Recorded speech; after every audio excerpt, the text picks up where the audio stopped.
Hey everybody, welcome back. Captain Stu Nothing Blog, audiobook reviews. Do you wish you were better read but can't read or have trouble reading? Me too!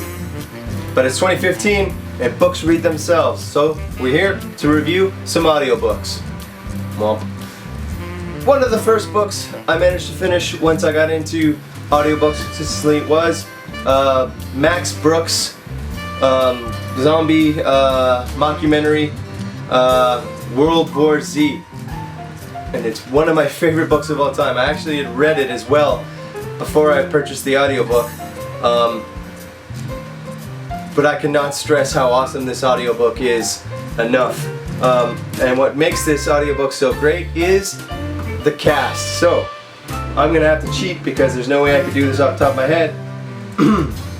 So, 2007 Random House audiobook production of World War Z was narrated by Max Brooks, Steve Park, Frank Kamwai, Nathan Fillion, Paul Sorvino, Audie McCormick, Carl Rayner, Walweed Zolter, J.O. Sanders, Denise Boats Caris, sorry about that, Martin Scorsese, Simon Pegg, Denise Crosby, Bruce Boxenleitner, Ajay Natnu, Nikki Klein, Jerry Ryan, Henry Rollins, Max Jabroni, Mark Hamill, Emil Walker, Jurgen Prochnow, David Ogden Steers, Michael Kolos, Cal Penn, Alan Alda, Rob Reiner, Dean Edward, Frank Durapont,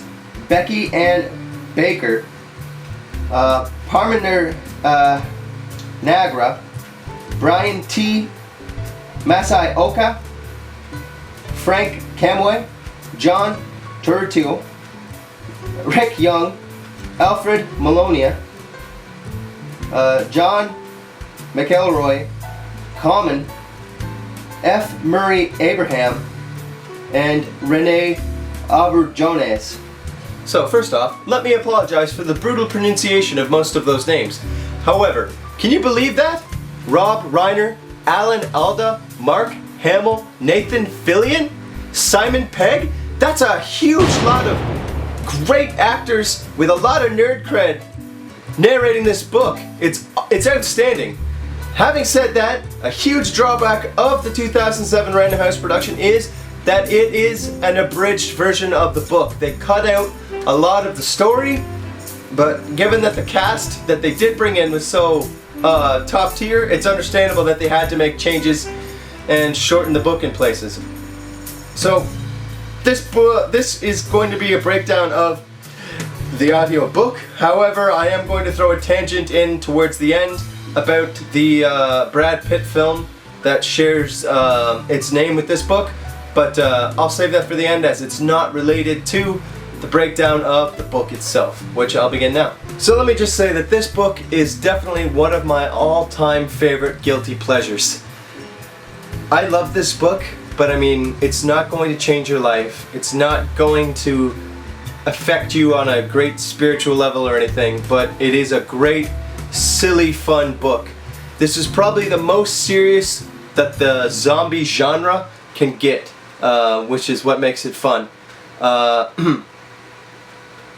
But again, and just the fact that they brought in such a great caliber of actor that really took the material seriously helps reinforce the whole joke. World War Z, I almost want to say, is a mockumentary. It's a series of stories starting all the way back at the outbreak of the zombie apocalypse to the post-war consolidation after the apocalypse. Took full face, complete seriousness from people all over the world. The story follows the narrator, who is charged by his government to go out and create a history of the Great Zombie War and the zombie apocalypse. While the report is written for facts, figures, etc., he comes away with all these personal stories of survival and struggle and growth from all the different people he meets along the way, and he produces them separately as a book, which is what the the book you were reading, which is World War Z. And it really does cover, well, the original book covers everything. The abridged version still managed to cover off the main plot points of the book. So it starts off in China, where the suspected patient zero is located, works its way through some of the preemptive cases. It gets into the battle at Yonkers. It moves into the war itself and the really gritty survival stories. Moves into the New Earth Army, pushing back the zombie hordes, and then post-war consolidation and reorganization.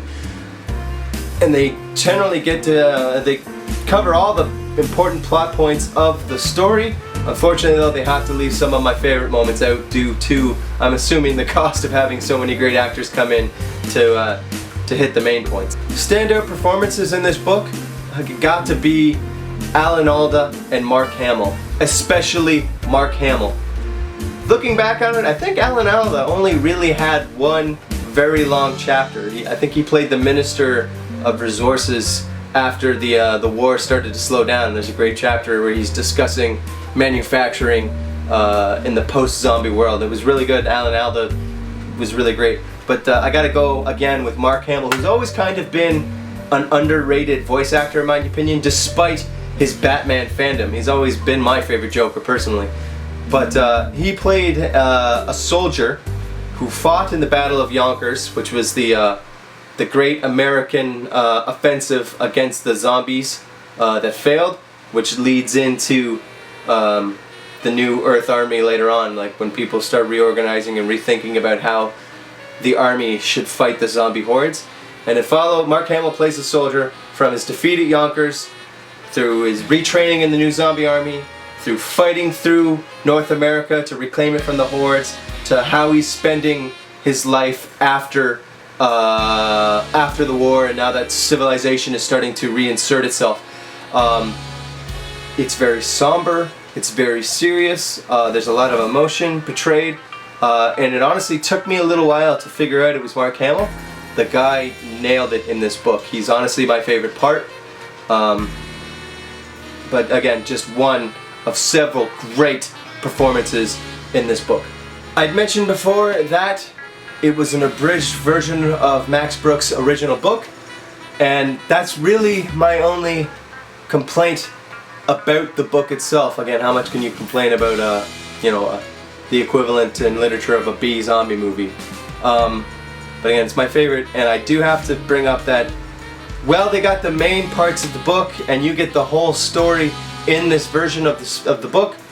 They cut out a lot of stories that really added a lot to the original's text. There's the story of the French catacombs, as far as I know, was cut out. The documentary film group is cut out as well as I can remember.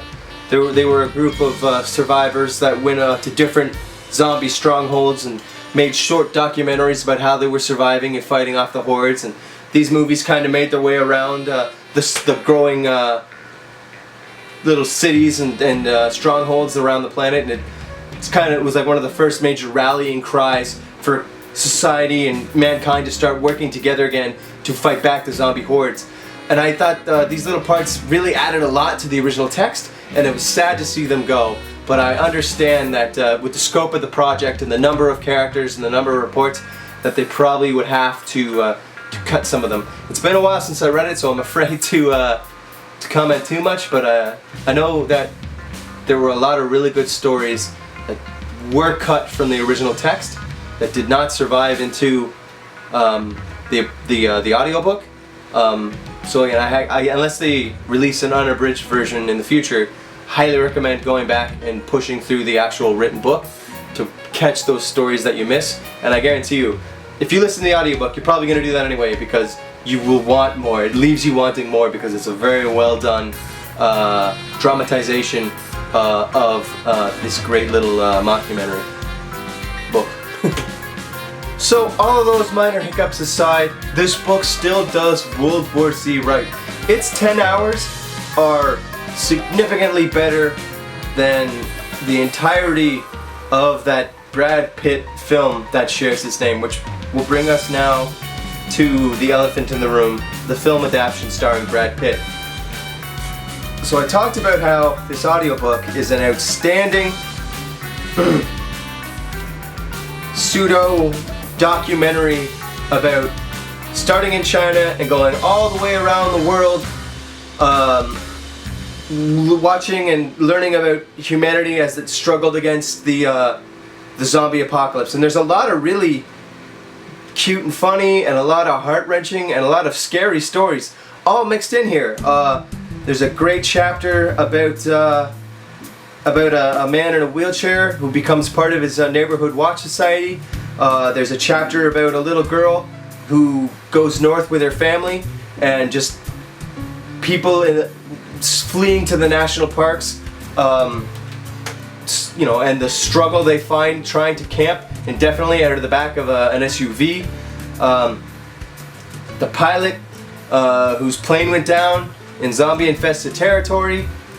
God, there's just so many great stories, so many great characters, and so much great stuff that goes on in these books. The Russian war brides, that's a whole nother like war chapter. There's a chapter about a Canadian soldier in Afghanistan that was really interesting. There's so much good stuff. There's such a wide array of content in this book, and it just flows so naturally. It's great. I love the audiobook. I cannot stress that enough. I'm just rambling at this point about how much I enjoyed the book. And then you get to the film. If they had just called the film the Brad Pitt zombie movie, I would have loved it. But the problem is they called it World War Z, and that's the issue. World War Z is about people, not person, people. It's a story about individuals learning to reconnect and how they connect and working in large collectives. And then you get the Brad Pitt zombie movie, and it's like, you know, meet Brad Pitt. He's your everyday stay-at-home dad who's also a firearms expert, world-renowned government journalist, helicopter pilot, James Bond type. And it was just like, what? I mean, like, and if he's gonna be the narrator, I was like, okay, if he's the narrator, that's fine, and we're gonna learn more about the narrator of the movie. But all we learned about was the narrator. Like, yes, they kind of traveled to a couple locations, and we got a couple of the elements of what made the book great, but it was all about Brad Pitt. I don't want to see this one lone, impossibly handsome man fight his way through all these great locations to single-handedly discover the solution to the zombie problem. I wanted what was in the book. I wanted what was attached to the title, World War Z. I wanted to go to these exciting locations and learn about the different people and what they were individually doing, and about this wide array of canon that was already established in the book that was kind of ruined by it becoming, you know, homogenized by this lone, impossibly handsome hero saving the day by himself. And it kind of frustrated me, and especially the way it was all condensed into one film. World War Z, you know, in this world of sequels and remakes and reimaginings and trilogies and series, was prime for a film trilogy. It's already set up to be a perfect trilogy. You literally just, it's in the book. Storyboard that book. I'm pretty sure it's already a visual novel somewhere. Storyboard that book, and there's your movie. Start in China. Make your way to the defeat of the American military at Yonkers. End of movie 1. Movie 2 starts. You have the zombie war itself, and mankind starting to claw its way back against the horde as it learns to survive, and its back is pushed against the wall. And then book 3, and then end with the forming of the New Earth Army. And then book 3, you have that army fighting across the world, taking it back, and the changes to our society, and the changes to people, and the lessons learned in the post-war consolidation. There you have 3 great movies that all have their own self-contained stories that go from A to B and form this amazing, great picture overall. It's perfect. It writes itself. It's already written. And I'm sad and bummed out that such a great body of tales and of stories and of characters and of what makes the zombie genre so popular was condensed into, you know, impossibly handsome stay-at-home dad saves the world And like if they just called it Impossibly Handsome Stay-at-Home Dad Saves the World, it would be a great movie. Well, I mean, great for a great zombie movie. Its production value were through the roof. Like, the creature effects are amazing, the practical effects are pretty good, the digital effects looked okay. You know, there was a lot of stuff going on. But the fact that it called itself World War Z, like, I understand all media should stand on its own. It just kind of depressed me, because there was just so much more associated with that title than was provided by the film. And I really do wish that we could have had just the Brad Pitt zombie movie and World War Z as two separate entities, because unfortunately the Brad Pitt zombie movie, well, a decent or even above standard zombie film, is hampered by its title, because even though they're two separate things, because it's called World War Z and there's so much great stuff, it'll always be down here because it didn't exploit all of that great stuff. Even if it did what the audiobook did and just violently hacked out content to leave us the bare bones of what the book was as told by Brad Pitt, that would have been fine. But the fact that it was so much just silly action and impossible to survive scenarios from the same character the whole time bummed me out. Like, if you wanted to make like Brad Pitt's escape from the city the opening, do it, and then the rest of the movie should have been his report as it was in the book. But again, I understand that that film is its own thing and there was all kinds of production problems and script rewrites and etc.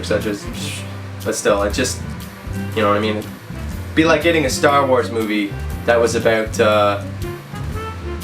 I don't know, about the Jawas, and you know, it's like a Jawa that gets caught up in the Jawa stock market of robotics trading, and it affects his marriage negatively, and he's forced to reevaluate his life.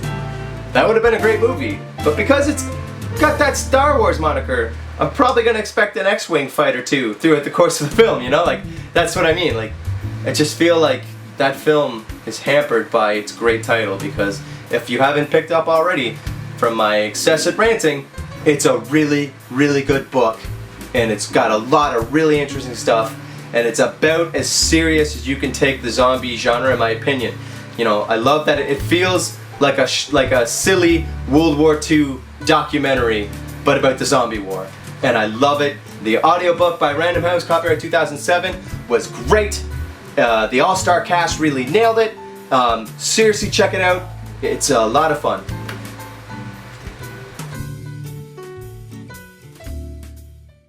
Thanks for watching my little book review, my audiobook review, everybody. This is the Captain Stu Nothing blog. I am Captain Stu. I hope you liked what you saw. Slowly learning. You know, leave some comments in the description to help us redefine the show and make it more entertaining, better. I mean, if I need to change up anything in my editing, you know, etc., let me know. I'd love to hear from you. It's the internet, it's YouTube, comments exist. I'm sure there's nothing I can stop you from pointing out how whatever mistakes I may have made, or that I'm stupid, or there might be questions of my sexual preference, etc., but that's the internet, you know, that's what makes this fun. So, I hope you enjoyed it. I hope you enjoyed me just ranting about different kinds of zombie books and movies. Seriously, World War Z, Max Brooks, it's great. And stick around, like, comment, subscribe, share, like, whatever, and come back for more. There should be more Captain Stu Nothing blog audiobook reviews coming soon. All the best.